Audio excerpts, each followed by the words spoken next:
संपूर्ण प्राणियों में स्थित है, परंतु ये वही अनुभव कर सकता है जो उनका आश्रय लेकर भजन में लगा है।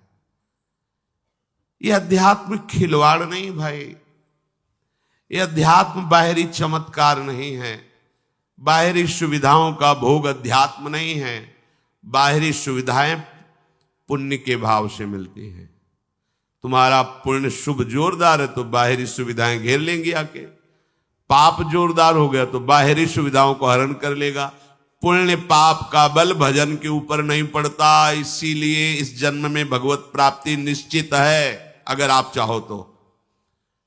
इसमें प्रारब्ध जो पुण्य पाप का है कोई प्रभाव नहीं डाल सकता। पुण्य बल से खूब वैभव बढ़ जाए या पाप बल से सब अपहरण हो जाए, कोई फर्क नहीं पड़ता, वो उपासक भजन बल से युक्त रहता है। अब जो भजन नहीं करते हैं तो भगवान दूसरी बात कह रहे हैं। पहले तो कहा मैं सब में व्याप्त हूं, संपूर्ण प्राणियों में भगवान है, सब रूपों में भगवान है। अब जो भगवान कह रहे हैं ये थोड़ी समझ की बात है। या कह रहे हैं मत स्थान सर्वभूतानि न चाहम तेषु अवस्थिता, मैं उनमें नहीं हूं और वो मेरे में नहीं। अभी क्या कह रहे, मया तत्मिदं सर्वम जगद अव्यक्त मूर्तिना, मैं ही संपूर्ण प्राणियों में स्थित हूं, चाहे वो परा प्रकृति हो चाहे अपरा प्रकृति हो, जीव हो या माया हो, मैं ही मैं हूं। समझ में आ गई? क्योंकि बहुत बार सुना है। अब एक भगवान बात कह रहे, आश्चर्य में ही कह रहे, न चाहम तेषु अवस्थिता। पहली बात का मया तद्विदम सर्वम जगद अव्यक्त मूर्तिना, मैं सब में विराजमान हूं। पहली बात के विरुद्ध भगवान यहां बोल रहे, मैं उनमें स्थित नहीं हूं, मैं सब में स्थित हूं, सब में। अब इसमें कह रहे भगवान न चाहम तेषु अवस्थिता, मैं उनमें स्थित नहीं हूं। किन में?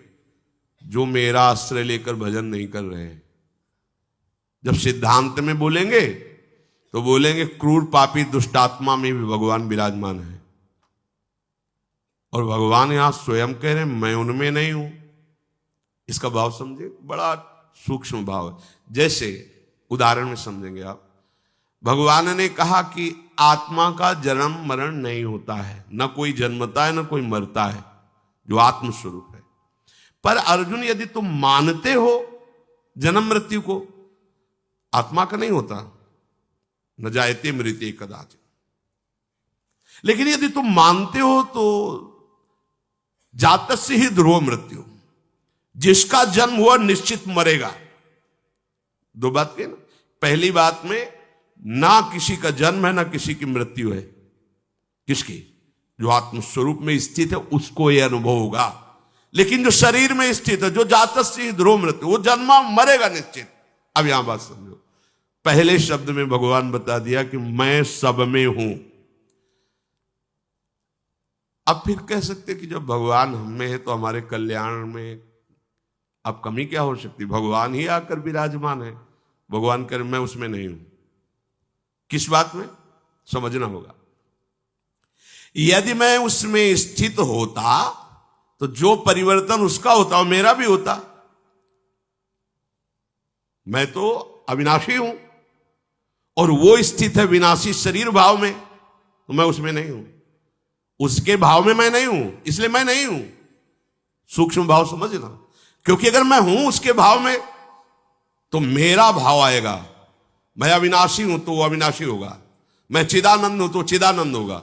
ये सब मेरे लक्षण उसमें नहीं है। क्यों? क्योंकि वो विनाशी शरीर भाव में, इसलिए मैं नहीं हूं। होते हुए भी मैं नहीं हूं। आत्मा का जन्म मरण ना होते हुए भी जन्म मरण होता है। ये गूढ़ विषय पवित्र बुद्धि में समझ में आएगा। उसका परिवर्तन होता है तो मेरा परिवर्तन होता है, उसका नाश होता है तो मेरा नाश होता है, उसका अभाव होता है तो मेरा अभाव होता है। लेकिन मेरा ना कभी अभाव होता है, ना परिवर्तन होता है, ना नाश होता है। क्यों? क्योंकि मैं उसमें हूं ही नहीं। किसमें? जो मेरा आश्रय लेकर के भजन करते हैं उनको ये अनुभव आएगा कि मैं उनमें हूं, वो मेरे में है। और जो मेरा आश्रय नहीं लेते, भजन नहीं करते, तो वो किसका आश्रय लिए? परिवर्तन विनाशशील शरीर संसार का। इसलिए मैं उनके भाव में नहीं हूं। तो भाव में नहीं तो नहीं है। हमारे भाव में भगवान नहीं तो कहीं भगवान नहीं है। वो दुष्ट नीच पापी, ऐसा दर्शन होता है। हमारे भाव में भगवान है तो सर्वम खलविदम, सब जगह भगवान। बात समझना, मैं नहीं हूं उनमें। तो कहते परिवर्तनशील अगर शरीर है, पंचभूत है, तो पीछे तो भगवान ने कहा कि अपरा प्रकृति भी मैं हूं, तो पंचभूत भी तो भगवान है। तो बोले वो मानता कहां है? वो मानता का उसके भाव में नहीं ना, इसलिए मैं नहीं हूं। समझ पाए? होते हुए भी भगवान ने मना कर दिया कि मैं नहीं हूं। बोले भगवान क्यों नहीं देख रहे, उनको क्यों नहीं बचा रहे? क्योंकि वहां नहीं है।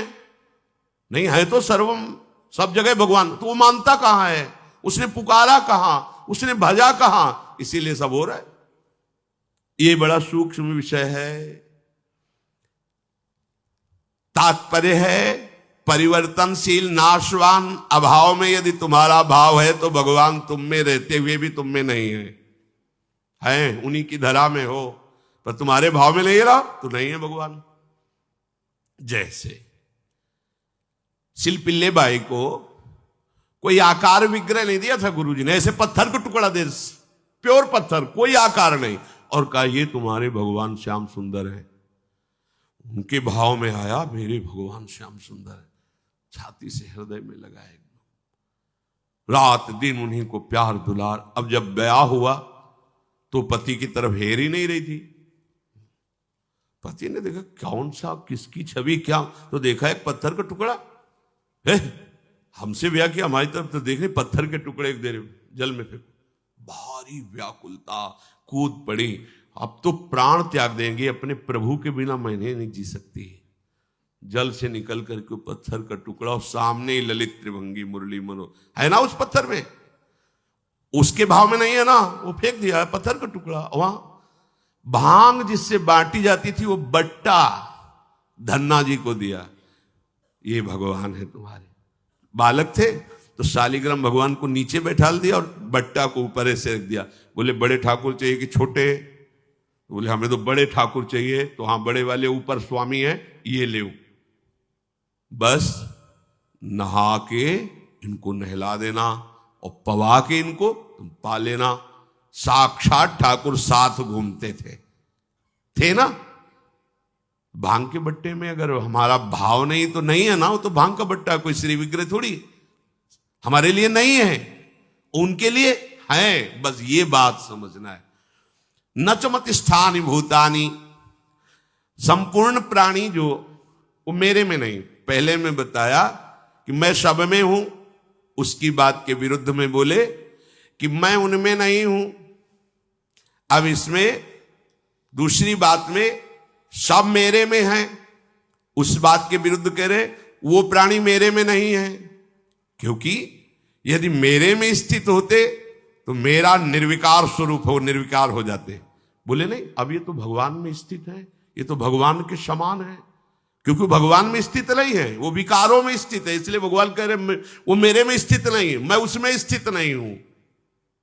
प्रभु जैसे निर्विकार हैं वैसे ही वो निर्विकार हो जाएगा। प्रभु जैसे परमानंद में है वैसे वो परमानंद हो जाएगा। प्रभु सब काल में, सब समय में, सब व्यक्तियों में है, तो ऐसे ही उसको अनुभव हो जाएगा मैं ही सब में हूं। जो यहां सो सारे जगत में, भेद खत्म। तो मैं उनमें स्थित नहीं हूं, वो मेरे में स्थित नहीं है। कौन? जो प्रभु से विमुख हैं। प्रभु हैं सब में, पर जिनके अंदर प्रभु का भाव नहीं है तो प्रभु वहां विराजमान होकर भी कहते मैं वहां नहीं हूं। जैसे दुर्वासा जी को कहा कि जो केवल मेरी अनन्यता में है, मेरे भजन में है, वो केवल मुझे जानते हैं, तो मैं केवल उन्हीं को जानता हूं। देख लो, सर्वज्ञ भगवान क्या कह रहे हैं? वो मुझे जानते हैं, मेरे अनन्य तो मैं उनका अनन्य हूं, मैं केवल उन्हीं को जानता हूं। वो मेरे हृदय है, मैं उनका हृदय हूं। साधु हृदय मई हम। क्या भगवान सबके हृदय नहीं है क्या?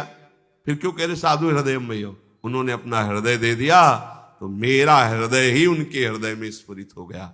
आपने हृदय संसार को दिया, तो भगवान हृदयेश्वर हृदय में रहते हुए कह रहे मैं तुम्हारे हृदय में नहीं हूं, चिंता मत करो, मनमानी जो करो अवश्य में भोक्तव्यम कृतम कर्म शुभाशुभम। वो आपने हृदय विहारी भगवान को पहचान कर अपना हृदय उनके हवाले कर दिया, तो कह रहे चिंता मत करो, हम तो हम सर्व पापेभ्यो मोक्षयिष्यामि मा शुचा। तुमने माना कि मैं हूं तो आप निश्चिंत हो जाओ। तुमने माना कि यहां भगवान नहीं है तो मैं नहीं हूं, हम आंख मुंदे हैं, नहीं है, मान लो नहीं है, तो भोग रहे हैं, जन्म मरण को प्राप्त हो रहे हैं। श्री भगवान कह रहे मैं उनमें स्थित नहीं हूं, वो मेरे में स्थित नहीं है। बोले अब इनकी भगवान में स्थिति है। भाव वस्तुतः संपूर्ण प्राणियों का उत्पन्न होना, संपूर्ण प्राणियों का पालन होना, संपूर्ण प्राणियों का सृजन होना और संपूर्ण प्राणियों के रूप में होना, ये केवल भगवान ही है। प्राणियों का भरण पोषण धारण स्थिति मैं ही हूं, पर जो मेरा भजन नहीं करते, मेरा आश्रय नहीं लेते, मैं उनके भाव में नहीं हूं ना, तो नहीं हूं। जाकी रही भावना जैसी, वो मेरे में स्थित नहीं है, इसलिए मैं उनमें स्थित नहीं हूं। जो मेरे भाव में है मैं उनको रोम रोम में अनुभव कराता हूं कि प्रभु विराजमान, कण कण में अनुभव कराता हूं प्रभु विराजमान है।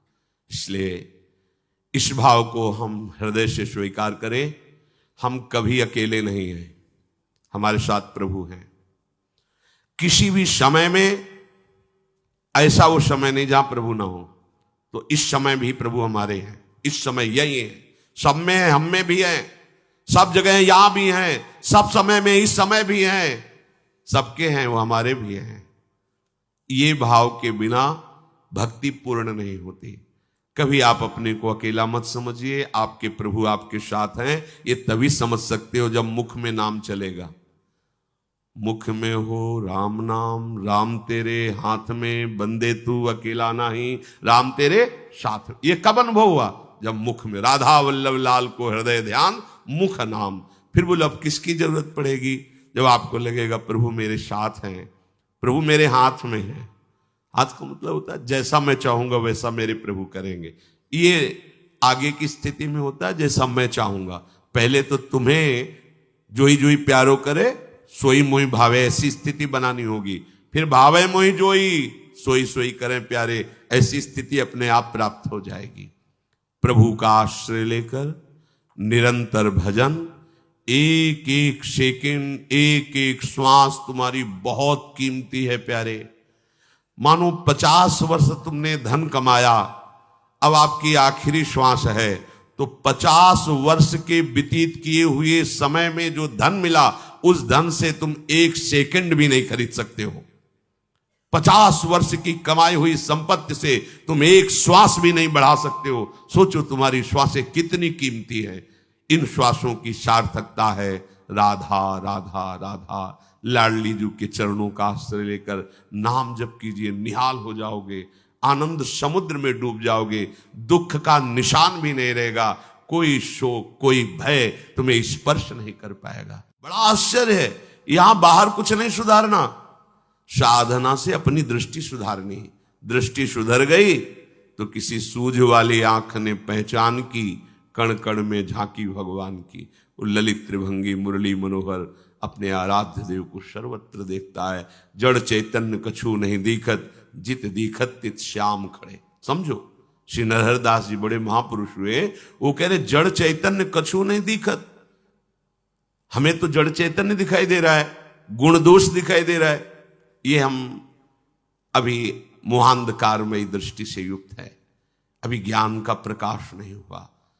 भगवत भक्ति से जब ज्ञान का प्रकाश होता है तो उसे दिखाई देता मेरा प्रभु ही वास्तविक प्रभु ही था, प्रभु ही है, प्रभु ही रहेगा। पर प्रभु कह रहे हैं कि हे परम तप अर्जुन, जो मेरे इस धर्म की महिमा पर, मेरी इस बात पर श्रद्धा नहीं रखते, वो कभी मुझे प्राप्त नहीं कर पाते। वो मृत्यु रूपी संसार चक्र में बार बार जन्मते मरते रहते हैं। श्री भगवान कह रहे, और अपने लोग देखो अरबों जन्म हो गए, बार बार जन्म, बार बार मरण। संसार धर्मई विमुहिमाना, ये संसार प्रकृति ऐसा है कि हमें घसीट लेता है और मोहित कर लेता है। बिल्कुल ऐसा सत्य लग रहा है, बड़े आश्चर्य की बात कि ये शरीर सत्य है और इसी शरीर से कई शरीरों को फूंका जाता है। रिश्तेदार, नातेदार, व्यवहारी, पुत्र, पत्नी, कोई भी पधारा तो उसको ये ज्ञान नहीं हो रहा कि इस शरीर नाशवान है, इसकी ये दुर्दशा होती है। थोड़ी देर के लिए भले वो दूसरों का जब कोई रोता है ना तो समझाते भैया ऐसे ही है, सबका शरीर ऐसे ही नष्ट होगा, हमें तुम्हें भी मरना पड़ेगा, यही गति होती है। अब चुपा जाओ, जितने हैं उन्हीं में राग कर लो, 2 लड़के बचे हैं उन्हीं को प्यार दुलार करो। ये नहीं कहता कि सब देख रहे हो क्या, और वो गाते भी चलते हैं सत्य बात, कहते हैं राम नाम सत्य है, सत्य बोलो मुक्ति है, भगवान का नाम परम सत्य है। ये सब लोग देहात में यही गाते हैं, जब शव ले जाते हैं तो शव यात्रा में गाते राम नाम सत्य है, पर स्वीकार नहीं करते, केवल गाते हैं। स्वीकार कर ले कि सत्य तो केवल हरे नामई, हरे नामई, हरे नामई भी केवलम, सत्य तो केवल भगवान का नाम, तो जीवन सार्थक हो जाए। पर बड़े आश्चर्य की बात है, ये अपने शरीर को सत्य मानते हैं, कुटुंबियों के स्नेह को सत्य मानते हैं, धन संपत्ति को सुख रूप मानते हैं, उत्पत्ति विनाशशील प्रतिक्षण परिवर्तनशील जगत के व्यक्ति वस्तु पदार्थ घटना को सत्य मानते हैं। कौन? जिन्होंने भगवान की तरफ दृष्टि नहीं की, तो उन्हें फिर बार बार दुख सुख जन्म मरण परिवर्तन ये प्राप्त होता रहता है। जिस योनि में जाते हैं उसी योनि में आसक्त हो जाते हैं, फिर अगली योनि, फिर अगली। कब तक भागते रहेंगे? थक गए। अरे थोड़ा तो विचार करो, कब तक? कोई यहां टिकने का स्थान ही नजर नहीं आ रहा है। माता पिता के चरणों में सर रखकर स्वतंत्र होकर के तो कितने दिन वो अंतर्ध्यान हो जाएंगे। वो किसको हम माने अपना, क्या अपना माने? चलो शरीर को लेकर स्वस्थ है, कब नष्ट हो जाए। कोई एक तो ऐसा होना चाहिए जो मेरा अविनाशी मित्र हो, सदा सदा मेरी रक्षा करे, मुझे सुख प्रदान करे। जब ऐसी मांग होगी तो वो केवल एक निकलते हैं, प्रभु, दूसरा कोई नहीं। पूरी सृष्टि को छानने के बाद एक ही बात समझ में आ जाती है कि केवल एक हमें प्यार करने वाले, हमारे निरंतर समीप रहने वाले, हमारे अहेतुकी सुहृद कृपालु भगवान है, दूसरा नहीं। मृत्यु संसार वर्तमनी, इस संसार में मरना ही मरना है, इसका नाम मृत्यु लोक है, मरना ही मरना। प्रश्न उत्तर में आते हैं, कहते हैं कि भगवान का हमने कभी कुछ बुरा तो किया नहीं, भगवान ने हमारे साथ बड़ा बुरा किया, एक ही लड़का था उसको छीन लिया। अब क्या उत्तर उनको दे, इतने मोहांधकार में फंसे हुए, अब क्या उनको उत्तर दे? तुम्हारा लड़का था, तुम जान पाए?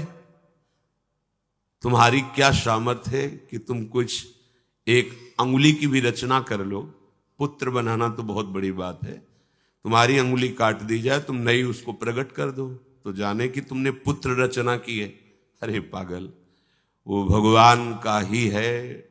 जितने समय के लिए यहां जो लीला के लिए आया कि अंतर ध्यान हो गया, तुमने उसे अपना मान लिया, प्रभु को अपना नहीं माना, इसलिए तुम्हें शोक, ये दंड तुम्हें मिल रहा है, ये तुम्हें दुख भोगना पड़ रहा है।